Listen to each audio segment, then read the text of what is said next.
Hey guys, welcome back to my channel. Hope you guys are doing really well and hope you've liked and share and subscribe to my channel. Today I'll be showing you how to make this easy cake rusk. It's 100% made of jowar and it's eggless and it's super yum in taste. So let's get started. In a bowl I've taken my melted butter. You can take ghee if you like. Then I've taken brown sugar, but you can take jaggery powder. I prefer brown sugar over jaggery powder because brown sugar just gives a better crisp to it. And then I've taken my buttermilk, that's milk plus vinegar. I've taken milk and vinegar together, kept it aside for a few seconds, and then put it in the batter. Once that is done, we are going to add a little bit of vanilla essence, but you can add any other essence, cardamom also if you like. Then I added my jowar flour, I added my psyllium husk and isabol, added some baking soda, a pinch of salt.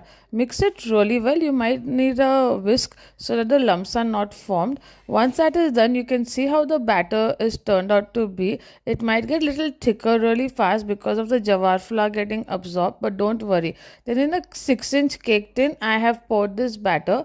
Bake it at like 180 degrees for 15-20 minutes, but use a toothpick to see if your cake is ready. Once that is done, you can have the cake directly also, but if you're making it into a rusk, make sure that it's cooled down really well. You can do it overnight or you can keep it for like 2 hours and then cut it into slices. Make sure the slices are not really very thick. See how beautiful the cake has turned out.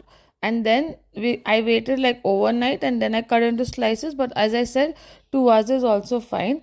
Pour it into a cake tin and make sure that it's baked from both the sides. It has to become a little goldenish, so it might be a little soft.